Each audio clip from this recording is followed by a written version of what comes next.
अस्सलाम वालेकुम दोस्तों, मैं हूं मंसूर और आप सुन रहे हैं हॉरर कहानी, वह भी मेरी जुबानी। दोस्तों, आज मैंने आप लोगों के लिए एक खौफनाक और सस्पेंस से भरी हुई एक कहानी लेकर आया हूं, वह भी एम्बुलेंस ड्राइवर के बारे में। वीडियो शुरू करने से पहले मुझे आप सबसे छोटी सी रिक्वेस्ट है कि अगर आप मेरे चैनल पर नए हैं तो मेरे चैनल को सब्सक्राइब करना और मेरी वीडियो को लाइक भी करना। ये एक नया चैनल है जिस वजह से मुझे आप लोगों की सपोर्ट की जरूरत है। और दोस्तों, कमेंट करके हमें जरूर बताना कि हमारी कहानी आपको कैसी लगी, और आप अपना नाम भी लिखना और यह भी बताना कि आप किस शहर से मेरी वीडियो को देख रहे हो। और फिर मेरे आने वाली वीडियो में मैं आप लोगों के नाम बताऊंगा। तो चलिए दोस्तों, बिना समय बर्बाद किए कहानी शुरू करते हैं। मेरा नाम राजेश है और मैं एक एम्बुलेंस चालक हूं। ये काम आसान नहीं है, लेकिन मैंने इसे अपनी जिंदगी का हिस्सा बना लिया है। हर रात मुझे विभिन्न प्रकार की इमरजेंसी कॉल्स मिलती हैं। कुछ कॉल्स नॉर्मल होती हैं तो कुछ बेहद दर्दनाक। लेकिन इस रात की बात ही कुछ और थी।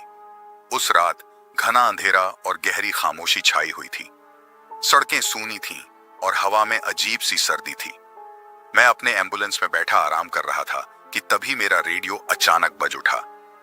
राजेश, तुम अभी पास के ही अस्पताल से एक कॉल उठाने जा रहे हो, मेरी डिस्पैचर की आवाज आई। मैंने तुरंत एम्बुलेंस चालू की और दिए गए पते की ओर रवाना हो गया। जब मैं वहां पहुंचा तो मैंने देखा कि एक आदमी अस्पताल के गेट पर खड़ा था। उसने सफेद कपड़े पहन रखे थे और उसका चेहरा बेहद गंभीर था। मैंने उसे एम्बुलेंस में बैठने का इशारा किया। जैसे ही वह अंदर बैठा, उसने मुझे बताया कि हमें एक गांव में जाना है जो शहर से काफी दूर था। मैं थोड़ा हैरान हुआ, लेकिन फिर सोचा कि शायद कोई इमरजेंसी होगी। रास्ते में उस आदमी ने मुझे बताया कि उसका नाम अनिल है और उसकी बहन बहुत गंभीर हालत में है। हमें जल्दी पहुंचना होगा। मैंने अपनी स्पीड बढ़ा दी, लेकिन रास्ते में कोई भी गाड़ी नहीं थी। जैसे जैसे हम गांव के करीब पहुंचे, अजीब सी बातें होने लगी। अचानक एम्बुलेंस के अंदर से ठंडी हवा आने लगी और अनिल का चेहरा और भी गंभीर हो गया। उसकी आंखें बेहद डरावनी हो चुकी थीं।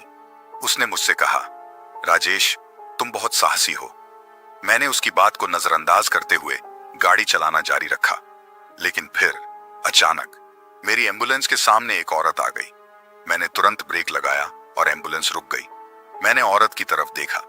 उसका चेहरा बहुत ही खौफनाक था और वह मेरे पास आ रही थी। मैं डर के मारे कांपने लगा। अनिल ने कहा, यह मेरी बहन है, हमें इसे लेकर जाना होगा। मैंने दरवाजा खोला और वह औरत अंदर आ गई। उसकी हालत बहुत खराब थी, लेकिन उसके चेहरे पर एक अजीब सी मुस्कान थी। मैंने जल्द ही गाड़ी फिर से चालू की और गांव की तरफ बढ़ गया। लेकिन इस बार गाड़ी में अजीब अजीब सी आवाजें आने लगी, जैसे कोई चीख रहा हो। मैंने पीछे मुड़कर देखा, लेकिन वहां कोई नहीं था। अनिल और उसकी बहन खामोशी से बैठे हुए थे। हम जैसे ही गांव पहुंचे, अनिल ने मुझे एक पुराने टूटी फूटी हवेली के पास रुकने को कहा। हवेली बहुत ही डरावनी लग रही थी, जैसे कई सालों से यहां कोई नहीं आया हो। अनिल और उसकी बहन उतर गए और हवेली की ओर बढ़ने लगे। मैंने उनसे पूछा, क्या आपको और मदद चाहिए? अनिल ने मुझे मना किया और कहा, नहीं, तुमने बहुत मदद कर दी, अब तुम जा सकते हो। मैंने गाड़ी चालू की और वापस मुड़ने लगा, लेकिन मेरी आंखों में एक अजीब सी बेचैनी थी। मैंने सोचा कि शायद मुझे पुलिस को बताना चाहिए, लेकिन फिर मैंने सोचा कि यह उनका निजी मामला हो सकता है। रास्ते में मेरे रेडियो से फिर से आवाज आई, राजेश, तुम कहां हो? मेरी डिस्पैचर ने पूछा। मैंने जवाब दिया, मैं अभी अभी एक गांव से वापस आ रहा हूं। डिस्पैचर ने कहा, कौन सा गांव? हमने तो तुम्हें वहां भेजा ही नहीं था। मेरे शरीर में सिहरन दौड़ गई। मैंने जल्दी से उस गांव का नाम बताया और डिस्पैचर ने कहा, वहां तो कोई नहीं रहता राजेश, वह गांव तो सालों पहले बर्बाद हो चुका है। मैंने जल्दी से अपनी एम्बुलेंस रोकी और सोचा कि क्या मैंने सच में वह सब देखा था। मैंने पीछे मुड़कर देखा। एम्बुलेंस में कोई नहीं था, न ही अनिल, न उसकी बहन, जैसे वे कभी थे ही नहीं। मैंने अपने मन को समझाने की कोशिश की कि शायद यह सब मेरी कल्पना हो, लेकिन फिर मैंने अपनी जेब में हाथ डाला और वहां एक छोटी सी फोटो निकली। वह अनिल और उसकी बहन की फोटो थी, जो शायद उस रात मैंने अनजाने में उठाई थी। फोटो के पीछे लिखा था, राजेश, तुमने हमारी मदद की। तुम्हारा धन्यवाद। मैंने फोटो को ध्यान से देखा और देखा कि यह फोटो 20 साल पुरानी थी। मेरा दिल धक धक करने लगा। क्या मैंने वास्तव में भूतों की मदद की थी? उस रात के बाद मैंने कई बार उस गांव के बारे में जानने की कोशिश की। मुझे पता चला कि अनिल और उसकी बहन एक दुर्घटना में मारे गए थे और उनकी आत्माएं उस गांव में फंसी हुई थीं। वे मदद की तलाश में थे और शायद मैंने उन्हें वह शांति दी जिसकी उन्हें जरूरत थी। आज भी जब मैं रात में एम्बुलेंस चलाता हूं तो उस रात की यादें मेरे मन में ताजा हो जाती हैं।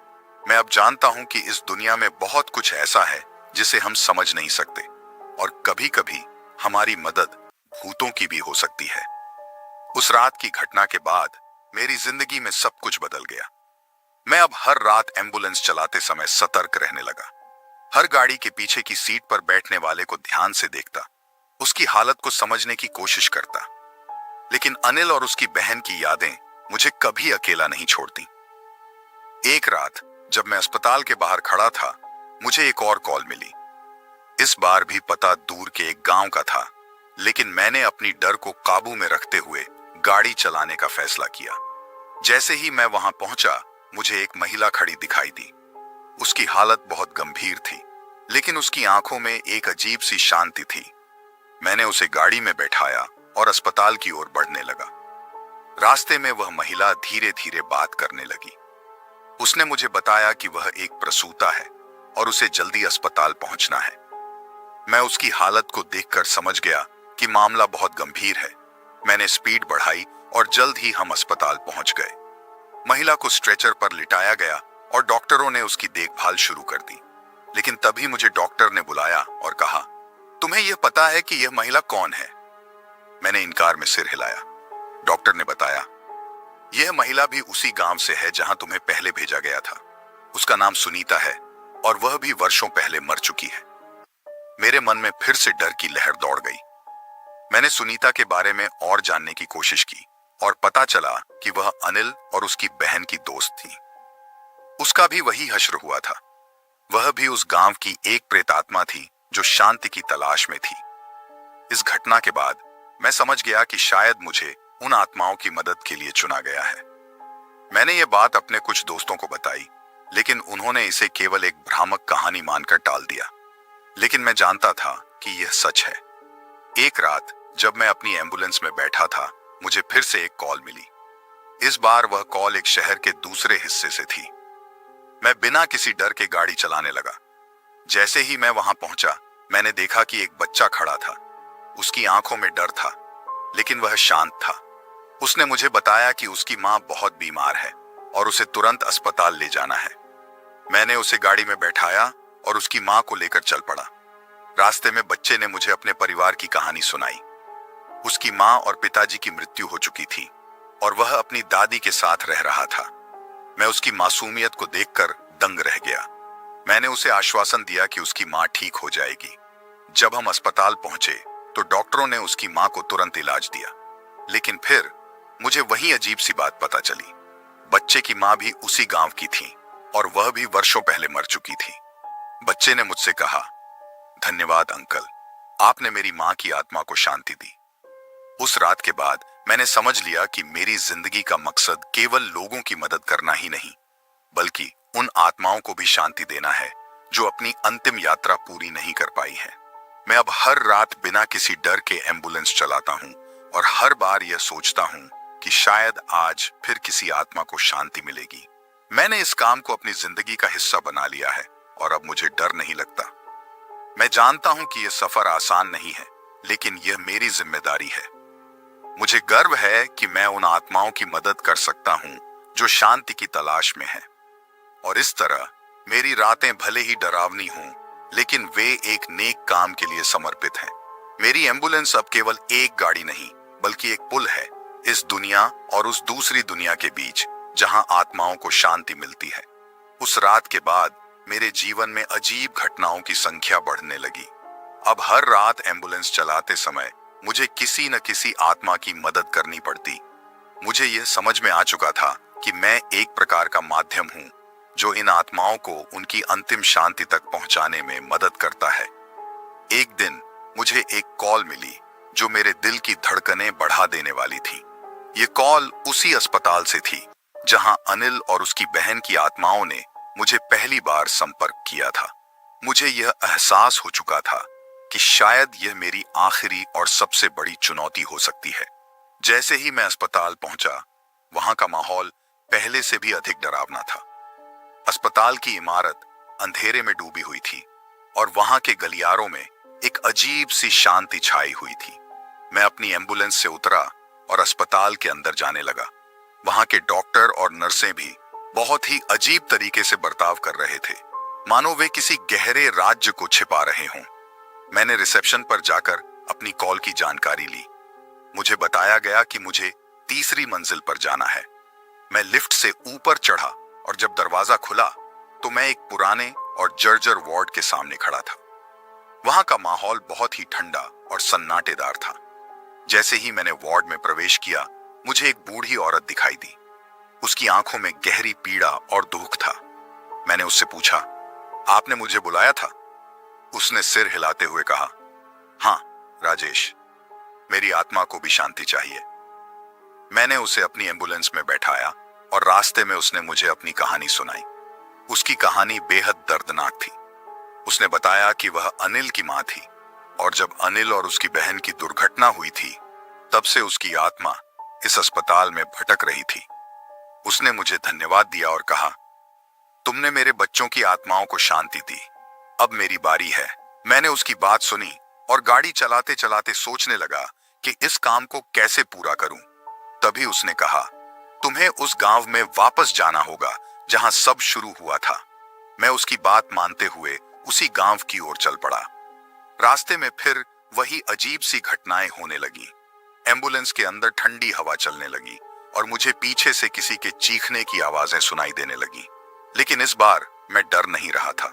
मैं जानता था कि यह मेरी आखिरी यात्रा है। गांव पहुंचकर मैंने उस बूढ़ी औरत को हवेली के पास उतारा। उसने मुझे आशीर्वाद दिया और कहा, तुम्हारे इस नेक काम के लिए हम सब तुम्हें धन्यवाद देते हैं। और फिर उसके चेहरे पर एक शांति की लहर दौड़ गई और वह अचानक गायब हो गई। उसके गायब होते ही मैंने देखा कि हवेली के आसपास की सभी आत्माएं एक एक करके प्रकट हो रही थीं। वे सब मुझे धन्यवाद दे रही थीं और उनकी आंखों में शांति की चमक थी। मैं समझ गया था कि मैंने अपना काम पूरा कर लिया है। उस रात के बाद मेरे जीवन में कोई और आत्मा मुझे संपर्क नहीं करती। मैंने अपने काम को जारी रखा, लेकिन अब मुझे आत्माओं की मदद की कोई जरूरत नहीं पड़ी। मैंने यह समझ लिया था कि मेरी जिंदगी का यह अध्याय खत्म हो चुका है। मैंने अपनी एम्बुलेंस चलाते हुए अपने आप को गर्वित महसूस किया। मैंने उन आत्माओं को शांति दी थी जो वर्षों से पीड़ा में भटक रही थी। और इस तरह मैं एक नए आत्मविश्वास और साहस के साथ अपनी जिंदगी में आगे बढ़ गया। मुझे पता था कि अब मैं सिर्फ एक एम्बुलेंस चालक नहीं हूं, बल्कि एक ऐसा व्यक्ति हूं जिसने अंधेरे में भी रोशनी की किरण खोजी है। और यह रोशनी हमेशा मेरी राह को प्रकाशित करती रहेगी, चाहे वह कितनी भी डरावनी और कठिन क्यों ना हो। उस रात के बाद मेरी जिंदगी में कई बदलाव आए। मैंने कई आत्माओं को शांति देने का काम किया, लेकिन अब मैं सिर्फ एक एम्बुलेंस चालक था। मुझे इस बात की तसल्ली थी कि मैंने कई आत्माओं को मुक्ति दिलाने में मदद की है। लेकिन एक रात जब मैं एक नए अस्पताल में अपनी शिफ्ट कर रहा था, मुझे एक ऐसी घटना का सामना करना पड़ा जिसने मेरी सोच और अनुभवों को फिर से झकझोर दिया। उस रात भी बाकी रातों की तरह शुरू हुई थी। मैं अपनी एम्बुलेंस में बैठा था और फिर अचानक मेरे रेडियो से एक कॉल आई। यह कॉल शहर के बाहरी इलाके से थी, जहां एक पुराना मानसिक अस्पताल था। मैंने तुरंत गाड़ी चालू की और उस पते की ओर बढ़ गया। जैसे ही मैं उस मानसिक अस्पताल के पास पहुंचा, वहां का माहौल बहुत ही अजीब था। अस्पताल की इमारतें पुरानी और जर्जर हो चुकी थीं और चारों तरफ घना अंधेरा छाया हुआ था। मैंने एम्बुलेंस रोक दी और वहां के वार्डन से मिलने गया। उन्होंने मुझे बताया कि एक मरीज की हालत बहुत खराब हो गई है और उसे तुरंत अस्पताल ले जाना है। मैंने मरीज को एम्बुलेंस में लिटाया और गाड़ी चालू की। मरीज का नाम रामू था और वह बेहद डरावनी हालत में था। उसकी आंखों में गहरी पीड़ा और भ्रम था। उसने मुझसे कहा, मुझे यहां से बाहर ले चलो, मुझे डर लग रहा है। रास्ते में रामू ने मुझे अपनी कहानी सुनानी शुरू की। उसने बताया कि वह पिछले कई सालों से इस मानसिक अस्पताल में बंद था और वहां के डॉक्टर और नर्सें उसे बहुत यातनाएं देते थे। उसकी कहानी सुनकर मेरा दिल पसीज गया, लेकिन तभी मैंने एम्बुलेंस के अंदर से अजीब अजीब आवाजें सुननी शुरू की। रामू ने मुझे बताया, यहाँ की आत्माएं मुझे नहीं छोड़ेंगी। वे मेरी पीड़ा को समझती हैं और मुझे उनके साथ रहने के लिए मजबूर कर रही हैं। मैंने उसे शांत कराने की कोशिश की, लेकिन उसकी हालत बिगड़ती जा रही थी। उसकी आंखों में एक अजीब सी चमक थी, जो डर और दुख का मिश्रण थी। अचानक रामू ने जोर से चिल्लाना शुरू कर दिया, वो आ रहे हैं, मुझे बचाओ। मैंने उसे सांत्वना देने की कोशिश की, लेकिन तभी मैंने देखा कि एम्बुलेंस के शीशे पर अजीब से हाथों के निशान उभरने लगे। मेरी सांसें तेज हो गईं और मुझे समझ में आ गया कि यह कोई सामान्य मामला नहीं है। मैंने एम्बुलेंस की स्पीड बढ़ाई और जल्द से जल्द अस्पताल पहुंचने की कोशिश की, लेकिन रास्ते में गाड़ी के चारों ओर एक घना धुआं फैल गया और एम्बुलेंस रुक गई। मैंने गाड़ी से उतरकर देखा तो वहां कोई नहीं था। रामू की हालत और भी खराब हो चुकी थी। उसने मुझसे कहा, मुझे माफ कर दो, लेकिन मैं तुम्हें इसमें खींच रहा हूं। तभी मुझे पीछे से किसी की आवाज सुनाई दी। मैंने मुड़कर देखा तो वहां अनिल और उसकी बहन खड़े थे। उनकी आत्माएं शांत और संतुष्ट दिख रही थीं। अनिल ने मुझसे कहा, तुम्हारी मदद की हमें जरूरत है। रामू की आत्मा को भी शांति चाहिए, लेकिन उसे मुक्त करना इतना आसान नहीं है। मैंने हिम्मत जुटाई और उनसे पूछा, मैं क्या कर सकता हूं? अनिल ने मुझे बताया कि रामू की आत्मा को मुक्त करने के लिए मुझे उस मानसिक अस्पताल में वापस जाना होगा और वहां के एक पुराने कमरे में उसे ले जाना होगा, जहां वह पहले कैद था। मैंने रामू को एम्बुलेंस में बैठाया और उसी मानसिक अस्पताल की ओर चल पड़ा।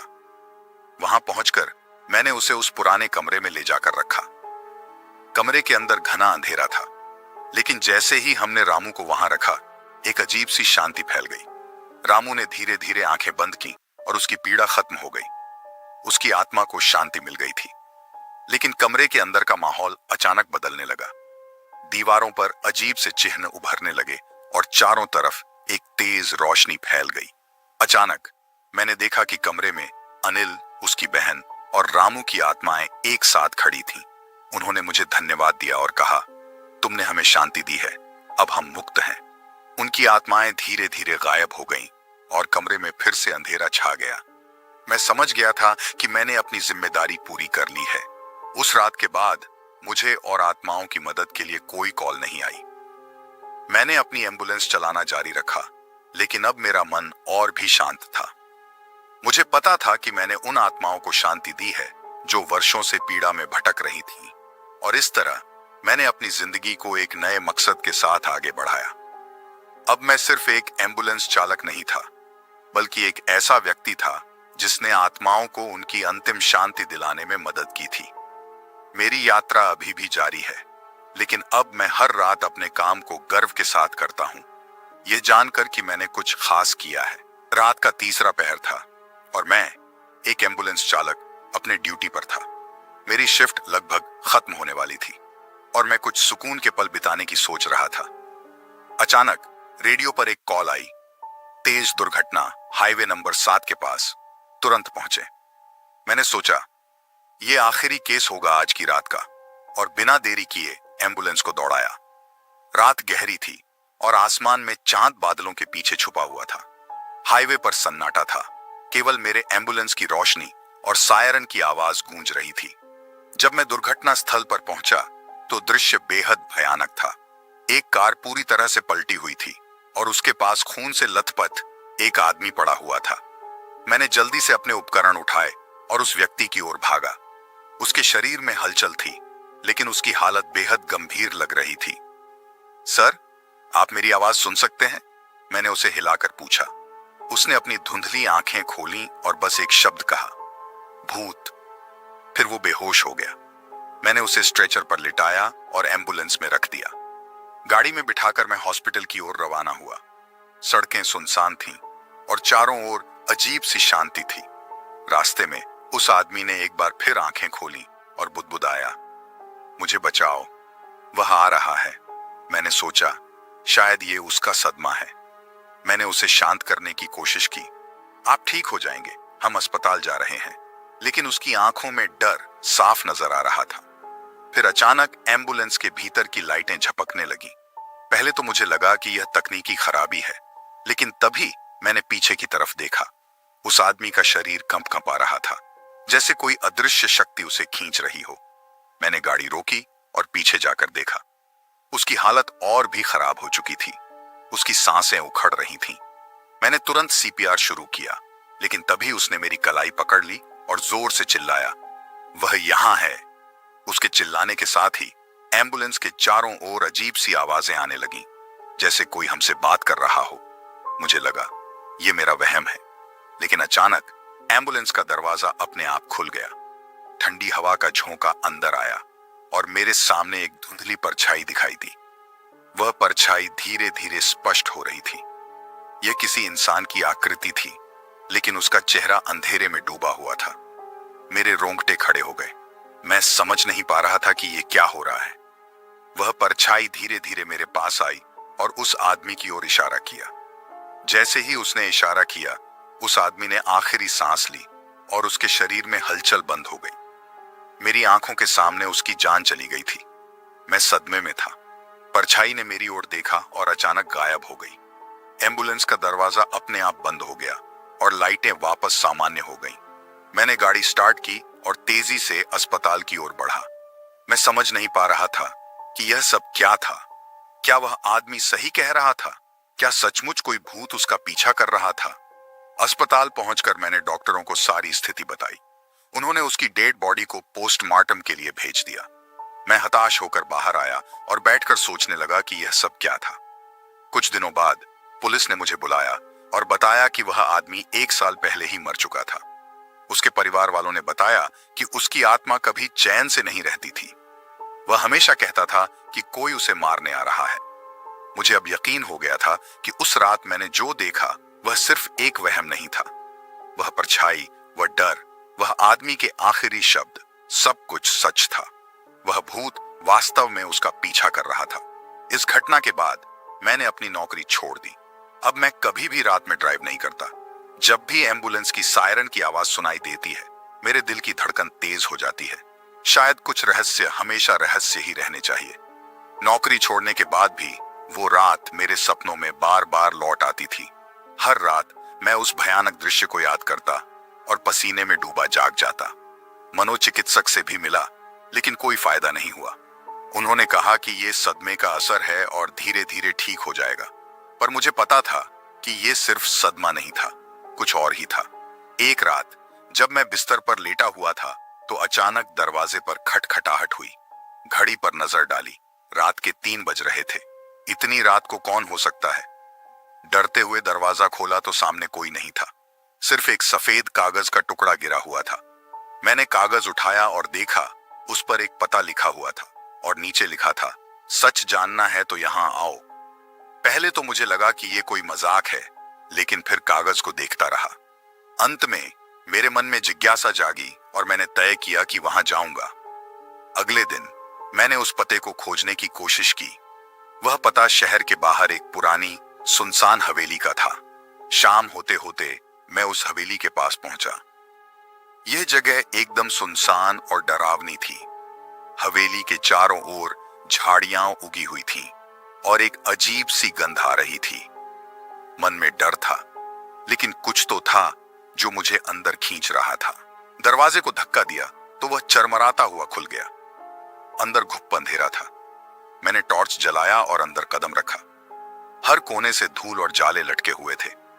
ऐसा लग रहा था कि यहां वर्षों से कोई नहीं आया था। मैं धीरे धीरे आगे बढ़ता गया। अचानक एक कमरे से हल्की रोशनी दिखाई दी। मैंने टॉर्च बंद की और धीरे से दरवाजे के पास पहुंचा। अंदर झांका तो देखा, एक बूढ़ा आदमी एक पुरानी किताब पढ़ रहा था। मैंने दरवाजा खटखटाया और वह आदमी मेरी ओर मुड़ा। उसकी आंखों में अजीब सी चमक थी। तुम्हें यहां आने में समय लगा, उसने कहा। आप मुझे जानते हैं? मैंने आश्चर्य से पूछा। हाँ, मैं जानता हूं, उसने कहा। तुम वही हो जिसने उस रात एम्बुलेंस चलाई थी? मैं सन्न रह गया। आपको कैसे पता? वह आदमी हंस पड़ा। ये कोई साधारण मामला नहीं था।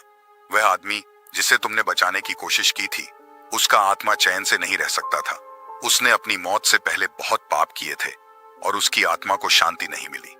लेकिन वह परछाई, वह क्या था? मैंने घबराते हुए पूछा। वह परछाई उस आदमी के पापों का परिणाम थी।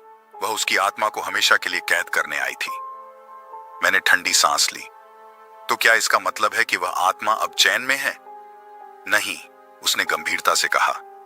जब तक उसके पापों का प्रायश्चित नहीं होगा, उसकी आत्मा भटकती रहेगी। मैंने सोचा, तो मुझे क्या करना होगा? उस आदमी ने मुझे एक पुरानी किताब सौंपी। इसमें उस आत्मा को शांति देने की विधि है। अगर तुम वास्तव में उसकी मदद करना चाहते हो तो इसे पढ़ो और विधि का पालन करो। मैंने वह किताब ली और घर लौट आया। रात भर जागकर मैंने उस किताब को पढ़ा। उसमें कई जटिल मंत्र और विधियां थीं। मुझे समझ में आ गया कि यह आसान काम नहीं था, लेकिन मैं उस आत्मा को शांति देना चाहता था। अगली रात मैंने सब तैयारियां की और उस दुर्घटना स्थल पर पहुंचा। वहां पहुंचकर मैंने किताब में लिखी विधि का पालन करना शुरू किया। मंत्र पढ़ते हुए मैंने देखा कि आसपास का वातावरण बदल रहा था। अचानक ठंडी हवा का झोंका आया और वही परछाई फिर से प्रकट हो गई। वह परछाई धीरे धीरे मेरे पास आई, लेकिन इस बार उसके चेहरे पर क्रोध नहीं था, बल्कि शांति थी। मैंने मंत्र पढ़ना जारी रखा और अंत में वह परछाई धीरे धीरे गायब हो गई। मुझे महसूस हुआ कि उसकी आत्मा को अब शांति मिल गई है। उस रात के बाद मेरे सपने भी बदल गए। अब वो भयानक दृश्य नहीं आता था।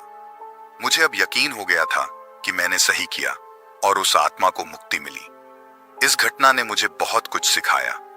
कुछ रहस्यों को जानने के लिए हमें अपने डर से लड़ना पड़ता है और कभी-कभी हमें उन आत्माओं की भी मदद करनी होती है जो इस दुनिया में फंसी होती हैं। अब मैं अपनी नई जिंदगी जी रहा हूं, लेकिन उस रात की यादें हमेशा मेरे साथ रहेंगी। तो मुझे उम्मीद है कि आपको वीडियो पसंद आएगा और कृपया मेरे चैनल को सब्सक्राइब करें और वीडियो को लाइक करें। अगले वीडियो में मिलते हैं, तब तक के लिए अलविदा।